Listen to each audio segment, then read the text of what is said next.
Meus queridos irmãos e irmãs, o Evangelho de hoje nos coloca diante da necessidade de crermos sem ver sinais. E aqui está uma das realidades que as pessoas, às vezes, vendo o Evangelho, não entendem. Jesus realiza milagres no Evangelho. E estes milagres são sinais iniciais para que as pessoas possam ter a fé. Mas é necessário que venha um momento em que a pessoa crê sem ter o sinal. Por quê? Porque Jesus quer que nós creiamos em algo muito mais profundo do que simplesmente em milagres. Vejam só onde é que está a coisa. Se nós temos aqui uma pessoa com poderes extraordinários, ela cura doentes. Você pede para Jesus, Jesus cura. Você pede para Jesus, Jesus faz. Ora, você está vendo que Jesus tem poderes fora do comum.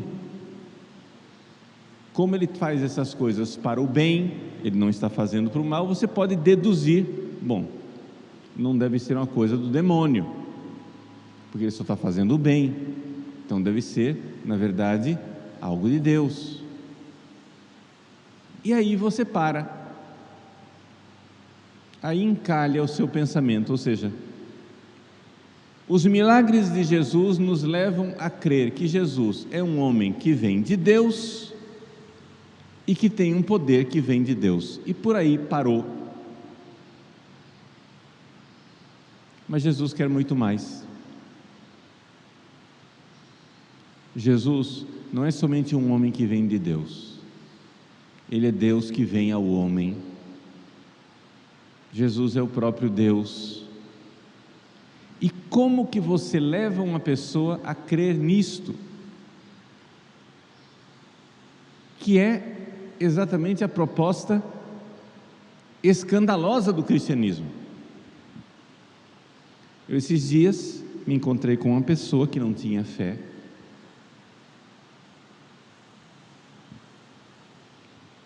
Me conheceu na internet, ouviu minhas pregações, achou tudo muito interessante. Nossa, olha que beleza, a forma tradicional do padre, etc, etc. E então veio me procurar, veio de outro estado, de outro lugar do Brasil, para ver o Padre Paulo, porque queria que eu introduzisse essa pessoa no ritual católico, ensinar como é que se comporta na igreja, como é que faz as coisas, como é que faz isso, como é que faz aquilo. Eu disse, não, a primeira coisa que eu vou fazer não é ensinar o ritual católico, é que você tem que ter fé em Jesus,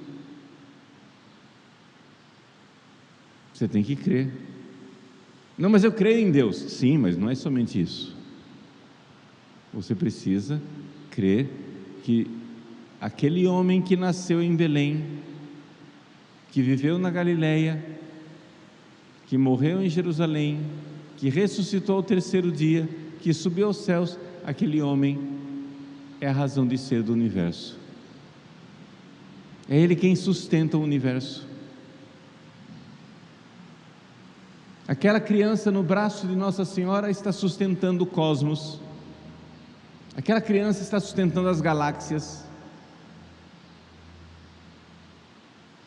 Ele é a razão de ser das árvores, dos pássaros, das nuvens. Ele é a razão de ser da história. Ele é a razão de ser da minha vida. Eu não me pertenço. Eu nasci para Ele. Eu nasci para me unir a Ele. E Ele veio a esse mundo e morreu na cruz para me salvar, porque nós todos estávamos condenados ao inferno. E se nós o aceitamos como Deus e Senhor, nós estamos no caminho da salvação. Precisamos confessar nossos pecados, ser batizado, confessar os pecados, viver na graça, receber os sacramentos e ir para o céu. estava tudo muito bom, até que eu disse que Jesus era Deus.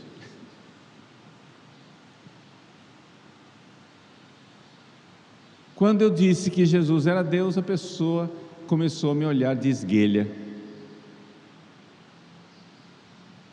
Como assim? Esse padre tão inteligente que eu vejo na internet, né? Parece ter ideias tão claras, ideias tão lúcidas. A pessoa estava disposta a aceitar que Jesus era uma pessoa divina, no sentido amplo da palavra divino, ou seja, uma pessoa iluminada por Deus, um ser humano extraordinário que tinha um contato especial com Deus, mas não que Jesus é o próprio Deus que se fez homem.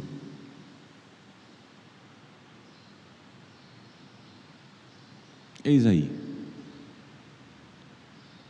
aí o escândalo do cristianismo, eis aí a pedra de tropeço.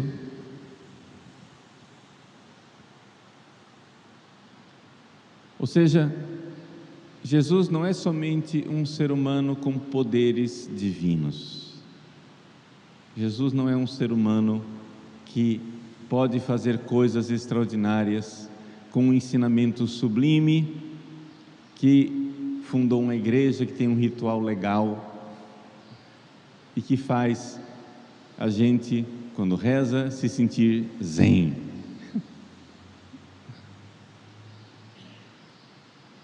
Jesus é Deus. E o que significa ter Jesus como Deus? As pessoas não se dão conta do que é ter um Deus de verdade. Se Deus existe, gente, eu não me pertenço. Se Deus existe, eu não sou para mim. Eu não sou dono de mim. Isso é importante. Se Deus existe, eu sou para Ele. E é por isso que a humanidade não está disposta a ter verdadeiramente Deus.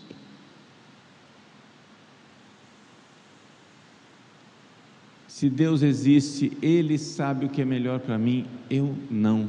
Se Deus existe, eu vivo para Ele e não mais para mim. E se eu digo que este Deus se fez homem e é Jesus Cristo, também não dá para você agora incluir o cristianismo no panteão das religiões.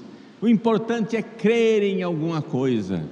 Você pode crer em Alá, ou em Buda, ou em Confúcio, ou sei lá em que religião. Todas as religiões são iguais.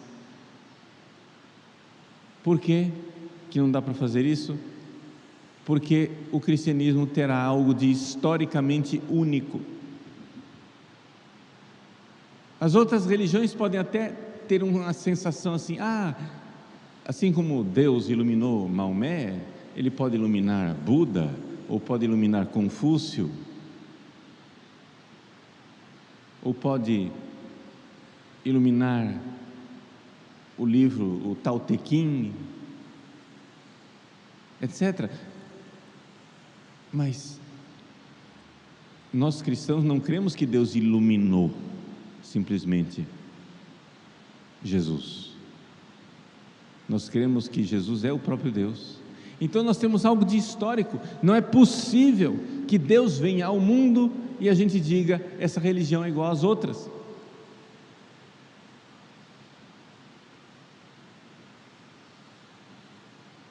Se Deus veio ao mundo, essa religião tem uma coisa que nenhuma outra tem.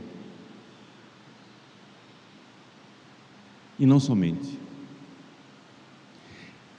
Uma vez que você é cristão e que você admite que Jesus é Deus e que Deus veio ao mundo e que, portanto, o cristianismo é a única religião do único Deus,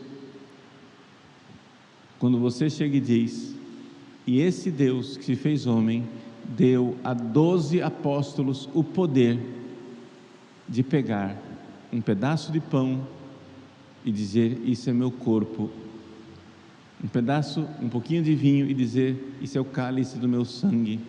E então ele se torna presente, fisicamente presente. O Deus encarnado se torna presente no sacrário.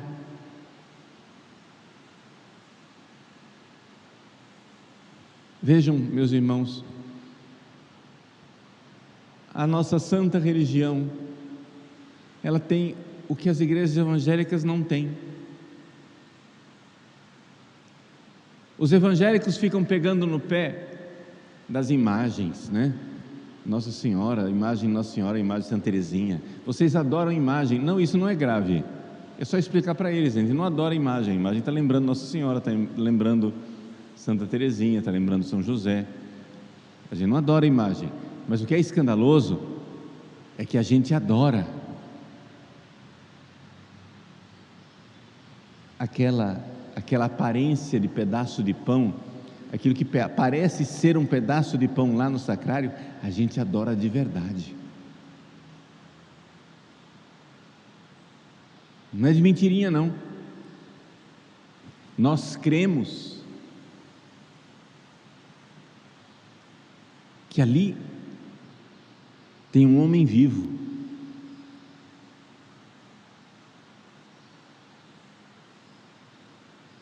Nós cremos que dentro do sacrário tem sacramentalmente, misteriosamente, porém, fisicamente, um homem vivo. Está substancialmente ali o corpo de Cristo, vivo. E portanto está também a sua alma, e portanto está também o seu sangue, portanto está também a sua divindade. Deus está ali, vivo no sacrário. Então nós temos algo que as igrejas evangélicas não têm. Então vejam como as coisas vão afunilando na direção da Igreja Católica. Não é à toa então que esta igreja é a igreja mais perseguida. Porque é que nos projetos de unidade de um governo mundial, todas as igrejas podem ser toleradas, exceto a Igreja Católica com a sua fé tradicional. Uma Igreja Católica pervertida, que já não acredita mais que Jesus está na Eucaristia, é só uma partilha, ou que Jesus não é Deus, é somente, né, uma metáfora, é a metáfora do Deus encarnado. Esse tipo de Igreja Católica pervertida eles aceitam. Uma Igreja Católica liberal, onde Jesus não é Deus de verdade, onde a Eucaristia é somente um símbolo, isso daí eles aceitam, tranquilo, porque Deus iluminou Jesus. E aí vai e Deus, eles fazem um ritual lá, onde eles lembram Jesus e entram em comunhão na partilha de pão e de vinho. Isso aí eles aceitam, mas eles nunca vão aceitar que Deus de verdade se tornou homem, com um acontecimento histórico, e que Deus de verdade, feito homem, está presente no sacrário de forma real, não simplesmente simbólica no sentido fraco da palavra simbólico. É presença substancial na realidade aparente de pão, está lá a substância do corpo de Cristo, e esse corpo está vivo, portanto ele tem sangue, tem alma e está unido à divindade, e portanto no sacrário está a divina pessoa de nosso Senhor Jesus Cristo, segunda pessoa da Santíssima Trindade, e portanto se está o Filho, está também o Pai, e está também o Espírito Santo. Trate de ficar de joelhos e adorar. Essa é a fé. E é para esta fé que Jesus veio ao mundo, para fazer surgir essa fé. Então vocês entendem que isso daqui é muito mais do que um milagrinho. Os milagres, eles chamam a atenção das pessoas, Jesus no Evangelho, ele faz milagres, chama a atenção das pessoas, as pessoas começam a crer em alguma coisa, mas o que Jesus quer é que essas pessoas terminem crendo de verdade, que ele não somente é um profeta, um iluminado, ele é o próprio Filho de Deus, que veio a este mundo. Ele é o Criador do céu e da terra. Por ele todas as coisas foram feitas e nada do que existe foi feito sem ele. E para nos salvar se fez homem e morreu na cruz. Pagou o preço de nossos pecados, nos resgatou da escravidão de Satanás. E sem esse resgate nós estamos condenados ao inferno e à escravidão de Satanás para sempre. Precisamos ser resgatados por Ele para termos o céu. Essa é a nossa fé. Eu estou falando coisas que vocês já creem, mas eu estou apresentando as coisas que vocês já têm fé, que vocês já creem, que vocês já sabem, e que vocês se deem conta de como é espantoso o que a gente crê, e que não é fácil colocar no coração de uma pessoa, na cabeça de uma pessoa, essa fé. A gente precisa mesmo de uma graça divina. A fé, ela é infundida, ela é derramada, a gente reza. Eu rezo por essa pessoa que eu apresentei a fé, e ela ficou espantada, começou a me olhar assim de esguelha, como quem olha para um doido. O padre que ela via na internet, que ela admirava, de repente está diante dela dizendo coisas absurdas. Vamos rezar por tantas pessoas que têm dificuldade de crer. Quem crer e for batizado será salvo. Quem não crer será condenado, disse nosso Senhor. E essa é a nossa fé.